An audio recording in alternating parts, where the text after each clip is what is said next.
बिस्मिल्लाहिर्रहमानिर्रहीम। अस्सलाम वालेकुम डियर स्टूडेंट। ग्रामर के एमसीक्यूज़ का चैप्टर हम कर रहे हैं और अल्हम्दुलिल्लाह नाउन को भी क्लियर कर लिया। नाउन के बाद हमने एडजेक्टिव भी क्लियर है और इसके साथ साथ प्रोनाउन को, ये तीनों चैप्टर आपको क्लियर करवा के आज जो है मैं वर्ब पे स्टार्ट करूँगा और वर्ब की मिस्टेक्स आपको बताऊँगा। सबसे पहले आपको वर्ब को डिफ़ाइन कर दूँ तो वर्ब कोई भी एक्शन वर्ड जो है, ऐसा लफ्ज़ जो हरकत को ज़ाहिर करता है, ठीक है। जिसमें आप देखिए कोई भी वर्ड है ना, तो उसमें हरकत, जो ऐसा वर्ड जिसमें हरकत को शो किया जाए। जैसे कि अगर आपको मिसाल दूँ ना पंखे की, तो अगर आप एक वर्ड पंखा कहते हैं ना, तो पंखे में कोई हरकत नज़र नहीं आती। लेकिन जब आप दौड़ना कहते हैं ना, तो दौड़ने से आपको कोई शख्स जो है वो दौड़ता हुआ नज़र आता है, तो उसमें हरकत है, जबकि पंखा में हरकत नहीं है। ऐसे बेशुमार लफ्ज़ आप देखें, पंखा, दीवार, अलमारी, ज़मीन, इनमें हरकत नहीं है। लेकिन जो फ़ेल जो होता है, जो वर्ब होता है, वो कोई ऐसा वर्ड है जिसमें कोई हरकत नज़र आती है। जैसे कि उठना, बैठना, खाना, पीना, जाना, आना, भागना, इन सब में आप देखिए काम हो रहा है। तो ये वर्ब जो है ये किसी न किसी काम को शो करते हैं। तो इन वर्ब्स की जो मिस्टेक है, आज आपको मैं वो डिफ़ाइन करूँगा और वो मिस्टेक्स जो पेपर पॉइंट ऑफ व्यू से इम्पोर्टेंट है, मैं पिछले चैप्टर्स में भी आपको रिवाइज़ करवाता रहूँ और इसमें भी आपको बताऊँगा जो पेपर में बहुत इम्पोर्टेंट हुई, जो पेपर में बहुत दफ़ा रिपीट होने वाली हुई या हुई भी है, उसको भी आपको डिफ़ाइन करवाऊँगा। तो वर्ब की जो मिस्टेक नंबर 34 पे चलते हैं, जो रूल नंबर 34 है। पहला वर्ब की मिस्टेक है, तो ये कुछ वर्ब जो समझाने वाला होगा वो मैं आपको समझाऊँगा, बाकी जो याद करने वाला है वो आपने खुद याद करना है। तो अब देखें, इनमें कुछ वर्ब्स ऐसे आते हैं, ये वर्ब जब भी रिपीट होते हैं तो इनके साथ प्रेपोजिशन का इस्तेमाल नहीं करते। प्रेपोजिशन मैं हल्के फुल्के डिफ़ाइन कर दूँ तो क्योंकि अक्सर जो बच्चे हैं वो इतने ज़्यादा नॉलेजेबल तो होते नहीं कि उनको नहीं पता प्रेपोजिशन। मैं आपको कुछ वर्ड, आपको जो शॉर्ट शॉर्ट से वर्ड होते हैं, बाकी इसकी डेफिनेशन प्रेपोजिशन के हवाले से मैंने अल्हम्दुलिल्लाह पूरा चैप्टर कवर किया हुआ है। प्रेपोजिशन को डिफ़ाइन भी किया हुआ है, प्रेपोजिशन का इस्तेमाल भी बताया हुआ है। वो अलग से है, लेकिन प्रेपोजिशंस जिन बच्चों को उससे गाइडलाइंस है तो वो तो बेहतर है। जिनको नहीं पता प्रेपोजिशन के बारे में, उनको जो शॉर्ट वर्ड्स हैं, ठीक है, टू हो गया, इन हो गया, ऑफ हो गया, ये एट हो गया, फ्रॉम हो गया, ये सारे प्रेपोजिशन में आते हैं। बाकी ये प्रेपोजिशंस जो होती हैं, इनका इस्तेमाल वगैरह वो अलग से चैप्टर है। तो जिन बच्चों को आगाही है इनसे, वो तो अच्छी बात है। जिनको नहीं आगाही है उनके लिए है कि अगर आप इनको सीखना चाहते हैं तो अलग से चैप्टर है इसका, पूरा आप सीख सकते हैं। बाकी शॉर्ट शॉर्ट से आपको बताया कि ये वर्ड्स जो हैं, ये बेशुमार ऐसे वर्ड्स जो शॉर्ट शॉर्ट से आते हैं, ये प्रेपोजिशंस में आते हैं। तो कुछ वर्ब्स ऐसे होते हैं जिसमें प्रेपोजिशन का इस्तेमाल हम नहीं करते, इन शॉर्ट वर्ड का इस्तेमाल नहीं करते, जिस तरह to, of, in, at, from अगर आपको बताएं, ऑन हो गया। तो इन वर्ड्स का इस्तेमाल हम इन वर्ब्स के साथ नहीं करते। कौन कौन से वर्ब्स के साथ? जिसमें लव है, हेट है, मैनी है, रीच है, रिजेंबल है। इनमें से ना आप देखें कुछ वर्ड मैंने टिक किए हुए हैं। तो जैसा देखें, ये टिक है, लव पे टिक है, हेट पे टिक है, मैरी पे टिक है, इसी तरह रिजेंबल पे टिक है और कंट्रोल पे मैंने टिक किया हुआ है। अब इन वर्ड्स को ये देखिए, अटैक है, इन वर्ड्स को मैंने टिक किया हुआ है, इन्फॉर्म है टिक, ये 5-7 वर्ड जो मैंने किए हुए हैं। तो ये इंपॉर्टेंट वर्ड है। अगर वर्ब की मिस्टेक इनमें से आती है तो ये वो वर्ड है जो अक्सर जो है पेपर में रिपीट होते रहते हैं, ठीक है। इन वर्ड के साथ किसी किस्म की प्रेपोजिशन नहीं लगानी है आपने, ठीक है। जरा देखिए, अगर आपने रिजेंबल्स, उसने एग्जांपल दिया है, she resembles to her mother. Resembles होता है सेम टू सेम होना, तो she resembles to her mother. अब ये टू जो है ये प्रेपोजिशन है। ये जो वर्ड आते हैं जो ऊपर आपके पास ये पूरी लाइन लिखी हुई है, इन वर्ड्स के साथ किसी किस्म की कोई प्रेपोजिशन यूज नहीं करनी है आपने। ये रूल है इसका कि इन वर्ड्स के साथ प्रेपोजिशन यूज ही नहीं होती। ये रूल नंबर 34 वर्ब का पहला रूल है। फिर इसके बाद रूल नंबर 35 जो है, ये वर्ड्स आते हैं इसमें, इनके साथ आपने रिफ्लेक्सिव प्रोनाउन यूज़ करना है। रिफ्लेक्सिव प्रोनाउन शॉर्ट से आपको बताऊं तो रिफ्लेक्सिव प्रोनाउन जो होते हैं वो अपने साथ सेल्फ लेते हैं। इनकी डेफिनेशन बड़ी लंबी है, लेकिन मैं आपको शॉर्ट शॉर्ट से रूल बता रहा हूँ। जैसे देखिए, हर सेल्फ है, हिम सेल्फ है, आर सेल्फ है, देम सेल्फ है, ये अपने साथ सेल्फ या सेल्व्स लेते हैं, ठीक है। ये रिफ्लेक्सिव प्रोनाउन सारे जो है। अब ये है कि ये वर्ड जब भी रिपीट होते हैं, ये वर्ब जो रिपीट होते हैं, जो ऊपर से है, अवेल है, अब्सेंट है, एक्विट है, डिज़ाइन है या अवेंज है, तो ये वर्ड जब भी रिपीट होते हैं सेंटेंस के अंदर, ये अपने साथ हमेशा रिफ्लेक्सिव प्रोनाउन, ये सेल्फ वाला प्रोनाउन है। बाकी यहाँ पे देखिए आप वन सेल्फ है, तो वन सेल्फ से मुराद ये है कि आपने देखना है पीछे कौन सा प्रोनाउन लगा हुआ है। अगर ही लगा हुआ है तो वन सेल्फ की जगह पे हिम सेल्फ आ जाएगा। वन सेल्फ इस बात की निशानदेही है कि हमने इसमें अकॉर्डिंग टू प्रोनाउन जो आपके लास्ट में पीछे रिपीट हो रहा है, आपने उसके मुताबिक ही रिफ्लेक्सिव प्रोनाउन यूज़ करना है। जैसे देखिए, अगर ही है तो हिम सेल्फ लगाएंगे, अगर शी है तो हर सेल्फ लगाएंगे, अगर इट है तो इट सेल्फ लगाएंगे, अगर इसके साथ साथ देम है तो देम सेल्फ लगाएंगे, वी है तो आर सेल्फ लगाएंगे, और अगर वन है, यहाँ पे वन है तो फिर वन सेल्फ लगाएंगे। ये आपके प्रोनाउन, अगर हमने पीछे देखना है हमारे पीछे कौन सा प्रोनाउन, इससे सेंटेंस से पीछे कौन सा प्रोनाउन हमें नजर आ रहा है, इसके इस प्रोनाउन को देख के हमने आगे उसका रिफ्लेक्सिव प्रोनाउन यूज करना है। उम्मीद करता हूँ मैंने इतनी मुश्किल बात नहीं की। जिस तरह देखें आप, इसकी जो एग्जांपल है, I resign to the idea, ये इसकी एग्जांपल देखें, I resign to the idea. अब रिजाइन वर्ड जो है इन वर्ब में आता है, ठीक है। इनमें इंपॉर्टेंट वर्ड्स भी आपको है 5-6 सारे, लेकिन इनमें से जो मोस्ट इंपॉर्टेंट है आपको बता दूंगा, और ये आप निशान भी लगा लें कि ये जो वर्ब है ये पेपर में रिपीट होता रहता है। ये इंपॉर्टेंट भी आप निशान लगा लें, इनमें से अक्सर पेपर में एमसीक्यूज आता रहता है, ठीक है। अब देखें, जो मैं आपको बात समझा रहा हूँ, यहाँ पे पीछे आई लिखा हुआ है, यहाँ पे आई लिखा हुआ है, तो आई को हम चेंज करेंगे माई सेल्फ में, ठीक है। अगर यहाँ पे ही होता आई की जगह पे, तो हम आगे हिम सेल्फ लगा देते। अगर आई की जगह पे शी होता तो हर सेल्फ। इस तरह हमने आगे पीछे वाला प्रोनाउन देखना है, उसके मुताबिक हमने उससे आगे उसका जो रिफ्लेक्सिव प्रोनाउन है वो यूज़ करना है। अब ये आपको बताएं, अगर आपको नहीं आते तो आप लिख लें। अब देखें, इनमें से जो इम्पोर्टेंट प्रोनाउन, जो इम्पोर्टेंट वर्ड है, एक अवेल है जो पेपर में रिपीट हुआ हुआ मैंने देखा है ज़्यादातर। एक अवेल है, अवेल के बाद आप देखें अवेंज बहुत रिपीट होता रहता है। एक इंजॉय जो आता है वो बहुत, ये तीन जो लफ्ज़ हैं आपको बताए हैं, इवेंज वाला, अवेल वाला और उसके साथ साथ इंजॉय वाला, बहुत ज़्यादा पेपर में रिपीट होने वाला है। ये तीनों जो है अक्सर इन्हीं तीनों के अंदर से, और अवेल और इंजॉय को आप इन सारे जो वर्ब्स हैं, इन सब में सबसे मोस्ट इम्पोर्टेंट, सबसे मोस्ट रिपीटेड ये वर्ड जो है इंजॉय और अवेल वाले, इन दोनों में से अक्सर एमसीक्यूज में बार बार अगर जोर दे रहा हूँ तो इसका मतलब है कि ज़्यादा इंपॉर्टेंट है ये, ठीक है। अब आपको बताया कि अगर ही इन जायज़ है तो ही इन जायज़ हिमसेल्फ हो जाएगा, अगर आई इन जाय है तो आई इन जाय माई सेल्फ हो जाएगा, अगर इसी तरह शी इन जायज़ है तो शी इन जायज़ हर सेल्फ हो जाएगा। आपने पीछे वाले प्रोनाउन देखना है, उसके मुताबिक आपने आगे रिफ्लेक्सिव प्रोनाउन यूज़ करना है। शी है तो हर सेल्फ, ही है तो आगे हिमसेल्फ, इस तरह करके जब पेपर में आपके ऑलरेडी 4 एमसीक्यूज लिखे भी होते हैं। अब अगर 4 उसमें ऑप्शन दिए हुए हैं तो हो सकता है उसमें आई इंजॉय हर सेल्फ इस तरह करके आए, तो आपने देखना है आई लिखा हुआ तो आई के आगे माई सेल्फ वाला ही आपने सेलेक्ट करना है, ही लिखा तो ही के आगे हर सेल्फ वाला।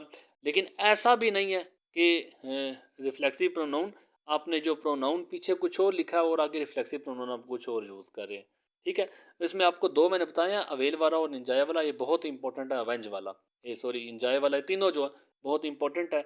अवेल और इंजॉय ज़्यादा रिपीट होते रहते हैं। अब रूल नंबर 36 है, समझाने वाले जो होंगे वो इंशाल्लाह ताला ज़रूर आपको समझाऊंगा। अब नेक्स्ट कुछ वर्ड जो हैं, ये वर्ब आप देखें, इन वर्ब्स के साथ रिफ्लेक्सिव प्रोनाउन का यूज़ किया जाता है।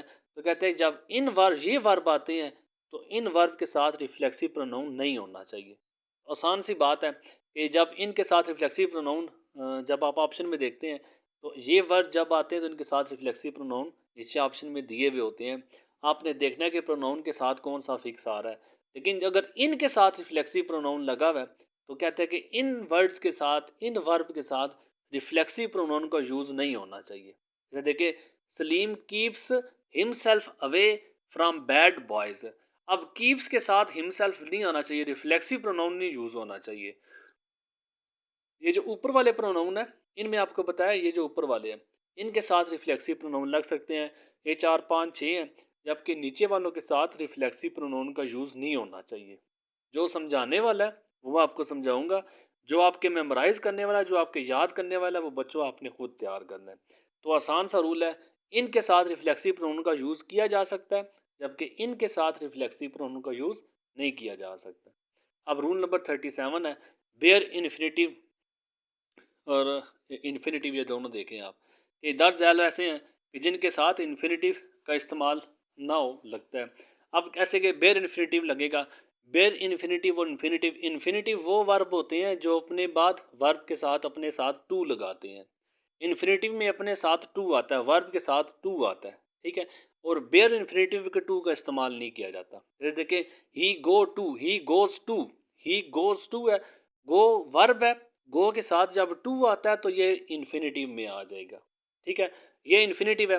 लेकिन अब ऐसे कुछ वर्ब्स होते हैं जो अपने साथ टू का इस्तेमाल नहीं लेते, तो वो वर्ब बेयर इन्फिनेटिव होते हैं।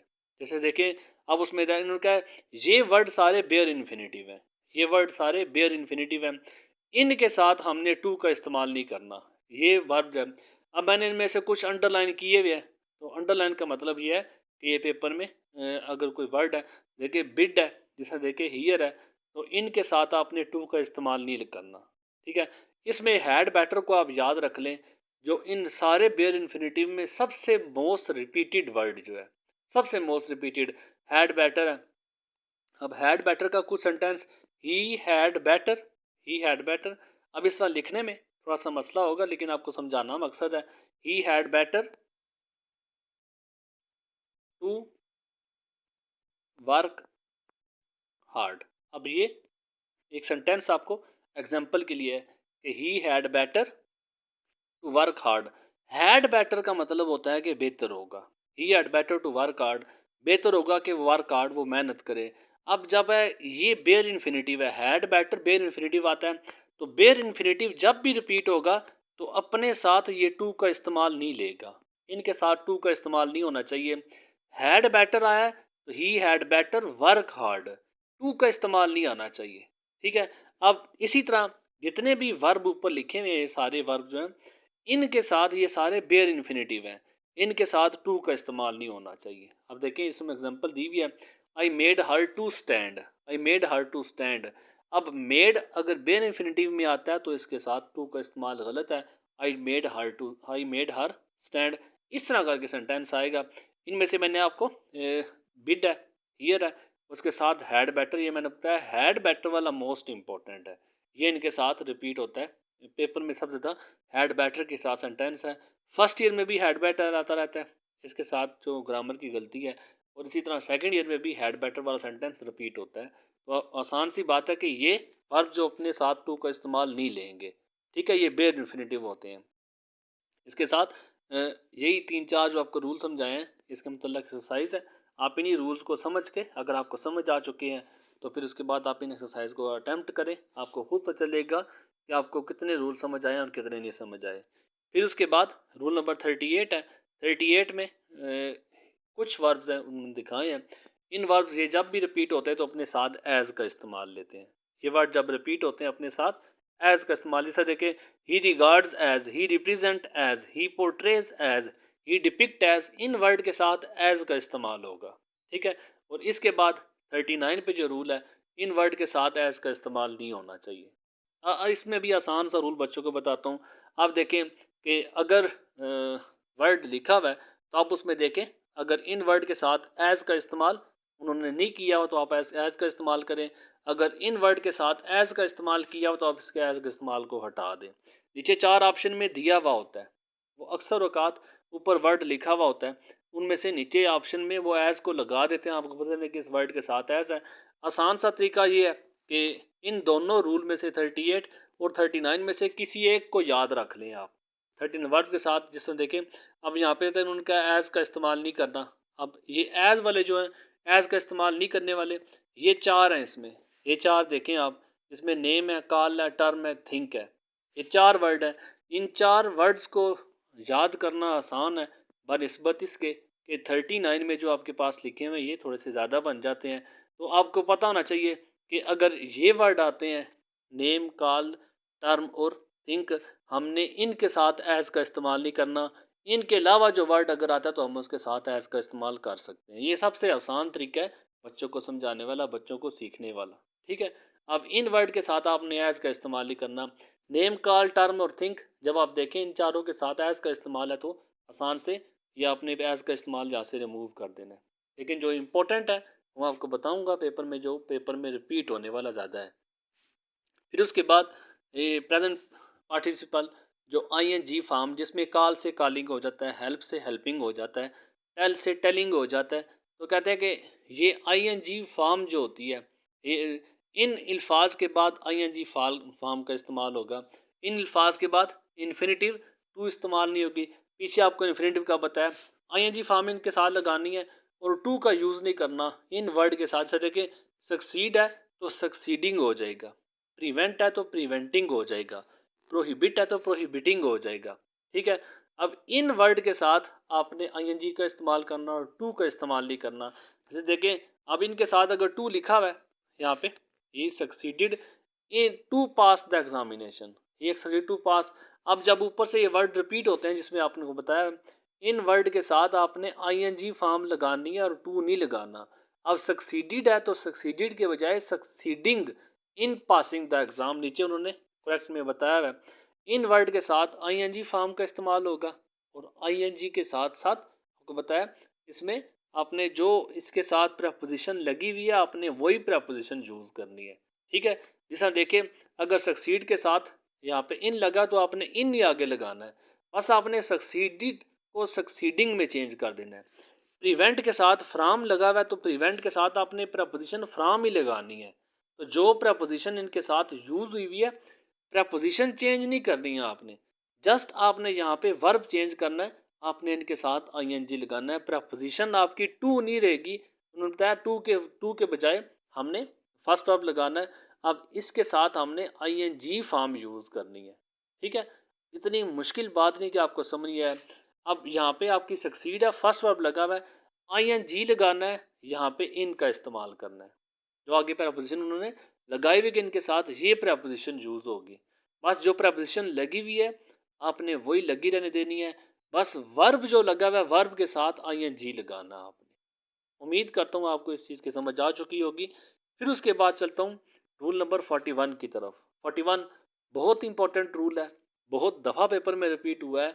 अगर एक साल ना दूसरे साल पक्का आता है, अक्सर औकात फर्स्ट टाइम पेपर में भी ये आया होता है, सेकंड टाइम पेपर में, कि जब नो आता है तो नो के साथ हमने हाउ टू का यूज़ करना है।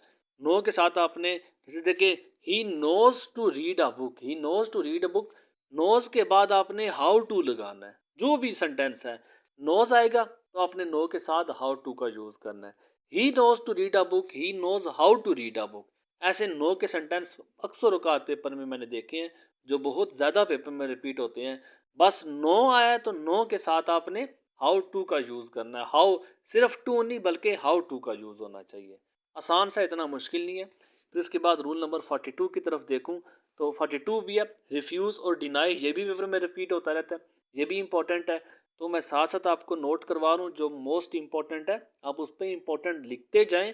आपके पेपर में यही रिपीट, ज़्यादातर यही रिपीट होने वाले हैं। मैं अगर 100% जो आपको बताऊँ ना, 100% ना भी हो ना तो 90% वो सेंटेंस लाजमी रिपीट होंगे, क्योंकि मुझे पता है पास्ट पेपर में मैं कौन कौन से सेंटेंस देखे जो पेपर में ज़्यादा रिपीट होने वाले हैं। तो रिफ्यूज़ और डिनाई को अगर आप देखूं तो रिफ्यूज़ होता है किसी बात से इनकार कर देना। जैसे मुझे बच्चों ने कहा है, मेरे दोस्तों ने कहा मुझे आज डिनर हम बाहर करते हैं, मैंने आगे से इनकार कर दिया। अब इसी तरह अब उन्होंने कहा कि एक बात मुझे ये ऐसे लिख के दे दें, मैंने आगे से इनकार कर दिया। किसी बात से इनकार करना रिफ्यूज़ होता है, लेकिन जो हकीकत वाली बात होती है, जो अटल हकीकत हो, उससे इनकार करना, जो हकीकत कोई है, अब हकीकत से इनकार करना डिनाई होता है। जैसे खुदा मौजूद नहीं है, ये नौज़बिल्ला एक हकीकत से इनकार वाली बात है, तो इसको हम डिनाई कहते हैं। अब इसी तरह अगर एक बच्चे ने मेरी आंखों के सामने एक शीशे के गिलास को, शीशे के जग को तोड़ा है और वो इस बात से इनकार कर रहा है कि मैंने तो ये जग नहीं तोड़ा, मैंने तो ये गिलास नहीं तोड़ा, तो वो इनकार उसका है, क्योंकि एक हकीकत थी, उसने जग तोड़ा है, उस हकीकत से वो इनकार कर रहा है, तो ये हकीकत जो है ये डिनाई में आएगी।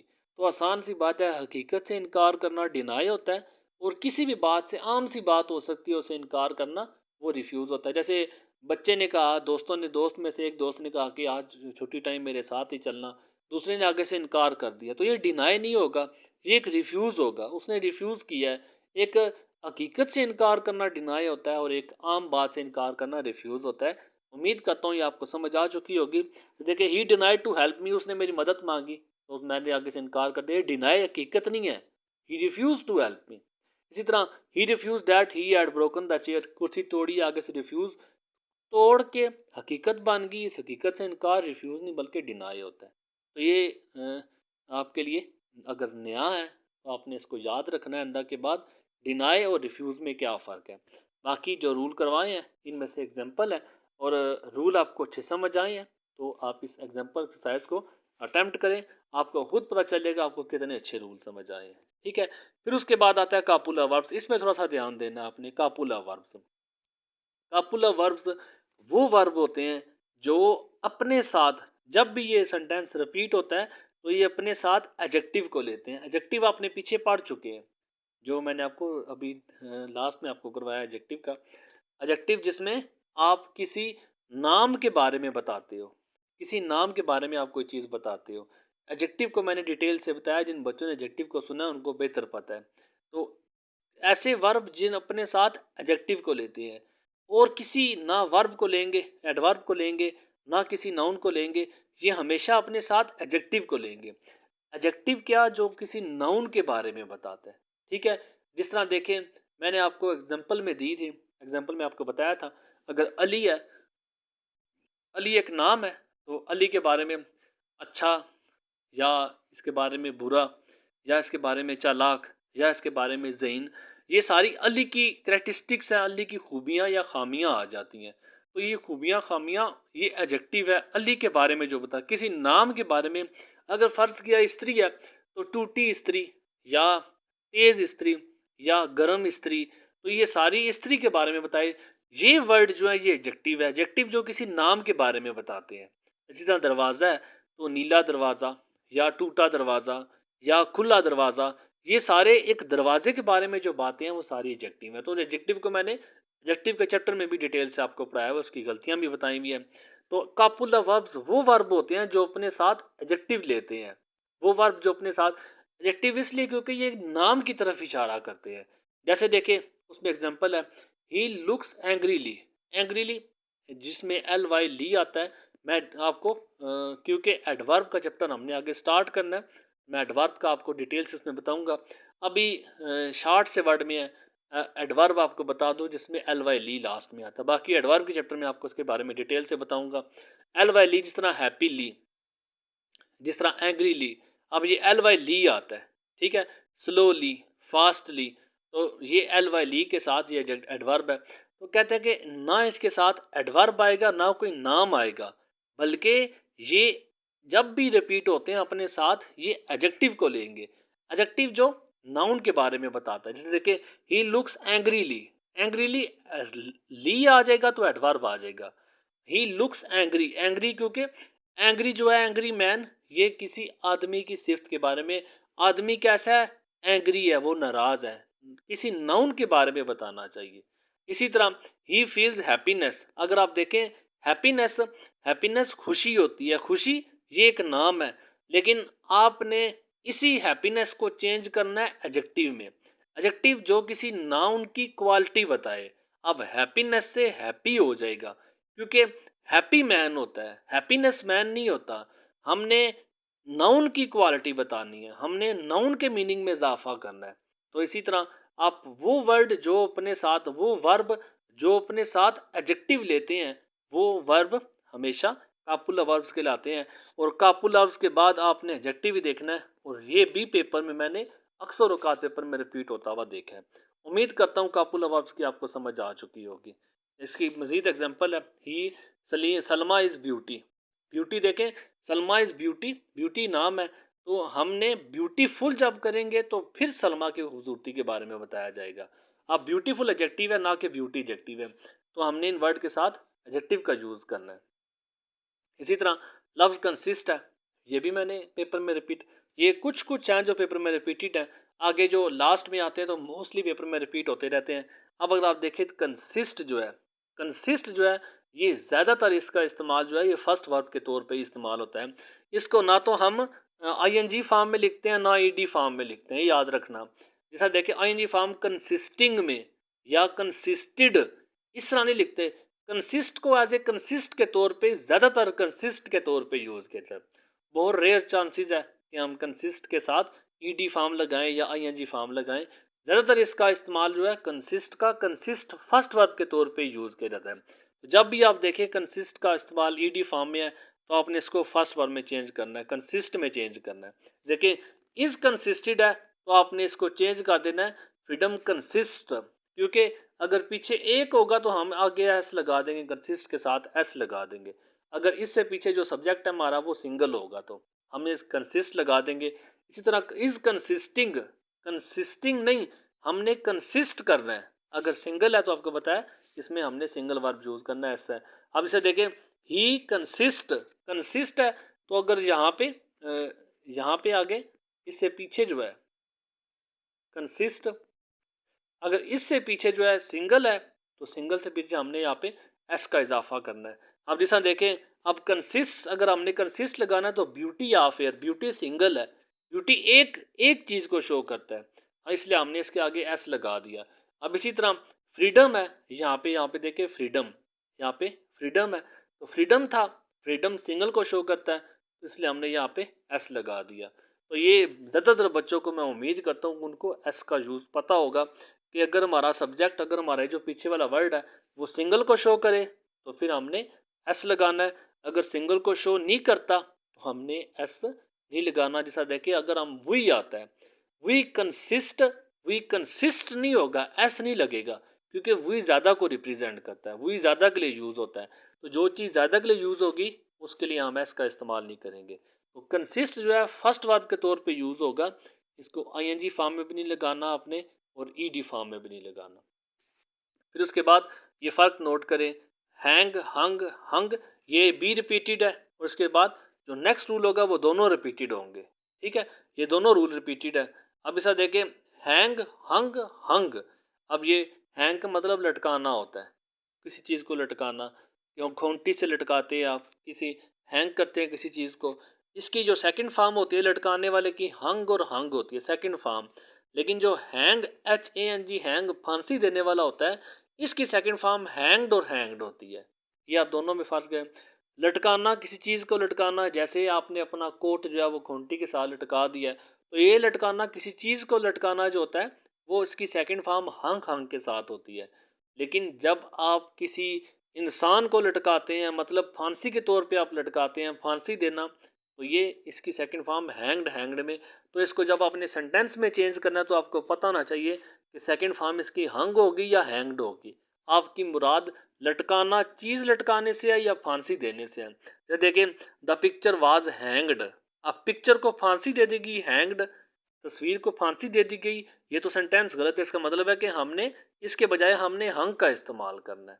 तो ये आपने सेंटेंस जब देखें तो आपको पता होना चाहिए कि हमने हैंग लगाना है या हंग लगाना है, हैंग्ड का यूज़ करेंगे या हंग का यूज़ करेंगे। तो इनकी एक्सरसाइज जो आपको पीछे रिपीट करवा चुका हूँ, इनकी एक्सरसाइज आप इसको अटैम्प्ट करें। अगर आप समझते हैं कि हमें रूल की समझ आ चुकी है तो इस एक्सरसाइज को अटैम्प्ट करें, आपको खुद पता चलेगा आपको समझ आई है या नहीं आई। अगर किसी जगह पे कंफ्यूज हो तो आप दोबारा से इस रूल को दोबारा से सुन लें। इसके बाद रूल नंबर 46 है, इनमें देखें स्विम और फ्लाट और सिंक और ड्राउन है, ये दोनों में आप स्विम और फ्लाट दोनों का मतलब तैरना होता है। स्विम का मतलब भी तैरना है और फ्लाट का मतलब भी तैरना है, लेकिन जो जानदार चीज़ जो एफर्ट करके तैरती है, जैसा देखें इंसान तैरता है तो एफर्ट करके तैरता है, अपने हाथ पांव मारता है। आप इंसान को नहीं देखोगे कि उसने हाथ पांव खोल के और बिना हरकत किए वो तैर रहा है, जबकि जो हरकत के साथ कोई चीज़ तैरती है तो वो स्विमिंग होती है। लेकिन जब कोई चीज़ बिना हरकत के बिना अपने ज़ोर के वो तैरती है तो वो फ्लाटिंग होती है। जैसा देखिए कि लकड़ी को आप पानी के ऊपर फेंकें तो वो स्विमिंग नहीं करेगी, वो फ्लाटिंग करेगी क्योंकि वो बिना कोशिश के तैर रही होती है। अब डक भी है, डक को अगर आप देखें ना तो पानी के ऊपर वो पर अपने फैला देते हैं, वो अपनी मर्जी से आगे पीछे जाते हैं। लेकिन कोई चीज़ जो है जब एफर्ट करके तैरती है, जब अपने हाथ पांव मारती है तो वो स्विमिंग में है। लेकिन कोई चीज़ जब बिना जान बेजान सी जो बिना अपनी जान ज़ाया किए या बिना अपनी एफर्ट के वो तैरे तो वो फ्लाटिंग होगा, इतनी मुश्किल नहीं है। इसी तरह सिंक और ड्राउन में है। सिंक और ड्राउन किसी बेजान चीज़ का डूबना जो होता है, किसी बेजान चीज़ का डूबना सिंकिंग होता है और किसी जानदार चीज़ का डूबना ड्राउन होता है। जैसे देखें, एक नीडल जो सुई है आप पानी के ऊपर फेंकें ना, तो वो सिंकिंग होगी या ड्राउन होगा? वो सिंक होगी, क्योंकि वो बेजान है। वो डूब जाती है तो उसका डूबना सिंकिंग होगा। लेकिन जब इंसान का डूबना होता है, किसी जानदार चीज़ का डूबना, वो ड्राउन में आता है। तो ये दोनों में फ़र्क है, स्विम और फ्लाट में भी और सिंक और ड्राउन में भी। उम्मीद करता हूँ आपको इसकी समझ आ चुकी होगी। देखिए, अ शिप हैज़ ड्राउंड, डूबना, जानदार चीज़ का डूबना वो संक होता है, क्योंकि थर्ड वर्ब में है। वो आपको खुद ब खुद वर्ब की पहचान है, लेकिन सिर्फ आपको सिंक और ड्राउन में पता चलना चाहिए कि क्या फ़र्क है। अब नेक्स्ट रूल की तरफ चलूँ तो रूल नंबर 47 में है कि लाए और ले, लाए और ले। अब इस लाए का मतलब लेटना होता है। इसकी सेकंड फॉर्म ले और लेन के साथ है। ये फॉर्म्स आपने याद रखनी है लाजमी। फॉर्म्स पता होंगी तो आप इसका यूज़ भी अच्छा कर सकते हैं। LIE लाए, अब इसमें अगर हमने ING फॉर्म यूज़ करनी है, LIE लाए, लेटने वाली की अगर ING, जैसे देखें कि वो लेट रहा है, वो लेट रहा है, तो हमने जब इसकी ING फॉर्म यूज़ करनी है तो हम ऐसे करके नहीं यूज़ करेंगे LIEING। जब मैं इसको ING फॉर्म में लिखना चाहूँगा तो मैं LYING इस तरह करके लिखूँगा, ठीक है, LYING लाइन। अब ये कहते हैं लेटने वाला जो लाइन है वो इसकी सेकंड फॉर्म जो है ले और लेन में आती है। सेकंड फॉर्म ले और लेन में आती है। लेकिन ले, LAY ले, ये अंडे देना होता है, ठीक है, मुर्गी का अंडे देना जो होता है। अब LAY ले है, इसकी सेकंड फॉर्म लेड और लेड होती है। अगर अब मैं फर्ज करूं कि अ मैन इज लेइंग, जैसे देखें अ मैन, मैन इज, लिख के आपको सही समझ आएगी, अ मैन इज लेइंग। अब इस लेइंग को देखें, अब LYING और LAYING, इन दोनों में आप देखिए फ़र्क है कि ये ले जो है अंडे है, क्या एक इंसान अंडे दे रहा है, जबकि इस इंसान के लिए लाइन जो होगा वो LYING वाला होना चाहिए। तो ये इन जगह पे जो इस वर्ड पे जो मिस्टेक है, वो वर्ड मिस्टेक आपके पेपर में रिपीट होती रहती है। इन दोनों में आपने फ़र्क देख के कि इन दोनों में से कौन सा लाए है या ले है। इस लाए है तो इस लाए के लिए हमने कौन कौन सी सेकंड फॉर्म और थर्ड फॉर्म यूज़ करनी है। अगर ले है तो ले की सेकंड फॉर्म और थर्ड फॉर्म क्या है। अब इसी तरह अब देखिए सेकंड फॉर्म है the Hahn has lane an egg. ये देखिए आप, the Hahn has lane an egg. अब लेन जो है वो यहाँ पे आता है, ठीक है, एग देने वाले का लेड होना चाहिए था नीचे वाले, क्योंकि मुर्गी का अंडे देना, ये नीचे से मुराद है मुर्गी का अंडे देना, ये यहाँ पे मुर्गी का अंडे, ये LAY ले से है, तो इसकी थर्ड फॉर्म लेड है ना कि लेन है। तो इस तरह आप इन दोनों वर्ड्स में जो डिफरेंस करो, इसमें जो फ़र्क है वो देख के आपने उसके मुताबिक यूज़ करना है। जो समझाने वाली बात थी वो आपको समझा के, अब बाकी आपने फ़र्क इसके वर्ब्स की फॉर्म आपने खुद देखनी है आप इसे। अब ये भी इम्पोर्टेंट है, बहुत इम्पोर्टेंट है, और लास्ट टाइम फर्स्ट या सेकंड पेपर में भी रिपीट हो चुका है ये, कि स्टूडेंट का जो पेपर देना होता है ये सिट फॉर या डू या टेक द टेस्ट, इस तरह टेक द टेस्ट या सिट फॉर के साथ ऐसा पेपर में रिपीट होता रहता है कि तुलबा का इम्तिहान देना ये सिट फॉर होगा या टेक द टेस्ट है। Student sit for the test या student are taking the test. बच्चों का इम्तिहान देना, तुलबा का इम्तिहान देना, ये सिट फॉर डू या टेक द टेस्ट या टेक द एग्जामिनेशन के तौर पे आएगा। जबकि उस्ताद का एग्जाम पेपर लेना जो होता है वो सेट या गिव द टेस्ट। जिस तरह देखिए आप एक सेंटेंस आप लिखते हैं कि तुलबा पर्चा हल कर रहे हैं या पर्चा दे रहे हैं। आपके सेंटेंस अगर आता है तुलबा पर्चा दे रहे हैं, तलब इल्म पर्चा दे रहा है, तो वो क्या करेगा कि ट्रांसलेट उससे करेगा कि student is giving the test. Student is giving the test, अक्सर ना समझी में आप गलती कर देते हैं। गिविंग द टेस्ट जो होता है वो उस्ताद का टेस्ट लेना होता है। Student is taking the test आपका सेंटेंस ठीक सेंटेंस होगा। तो ये सारा फर्क ये है कि तुलबा का इम्तिहान देना जो होता है ये टेक द टेस्ट है, जबकि गिविंग द टेस्ट जो होता है या ले टेस्ट उस्ताद का लेना वो गिव द टेस्ट होगा ना कि टेक द टेस्ट होगा। तो इन दोनों में फ़र्क है कि student is giving the test, student is giving the test, student या गिव द टेस्ट मतलब उस्ताद के तौर पे आता है, ये उस्ताद का टेस्ट लेना गिविंग द टेस्ट होता है, जबकि स्टूडेंट के लिए तो आप टेकिंग का लगाएंगे या सिटिंग फॉर द टेस्ट, इस तरह करके आप इस वर्ड को यूज़ करेंगे। तो रूल नंबर 48 था ये। तो 48 के बाद रूल नंबर 49 है। इस रूल को भी आप आसानी से समझ लें। ये जितना मुश्किल नज़र आता है इतना मुश्किल इंशाल्लाह ताला होगा नहीं। अब एक सेंटेंस को अगर आप देखें तो she wants that I should teach her English, she wants that I should teach her English. आपने इस सेंटेंस को चेंज करना है, ये सेंटेंस आपका गलत है। अब कैसे चेंज करना है आपको स्टेप बाय स्टेप आप देखें। अब इसमें इस तरह जो भी सेंटेंस आपके पेपर में आता है, वांट्स वाला, शी वांट्स वाला, वांट्स वाला आता है सेंटेंस, कोई भी है, ही वांट्स है, शी वांट्स है, आई वांट है, दे वांट है, जो भी वांट वाला सेंटेंस आए तो वांट के बाद आपने इसको कैसे चेंज करना है। अब वांट तक तो आपका वैसे ही रहेगा, ही वांट्स है, शी वांट्स है, या जो भी वांट है इस वांट को आपने ऐसे ही रहने देना है। फिर उसके बाद डैट वर्ड आता है, मैं इसको स्टेप बाय स्टेप आपको बताता जाता हूँ। अब डैट वर्ड आता है तो डैट को आपने यहाँ से हटा देना है, पहली चेंज इसमें ये हो जाएगी।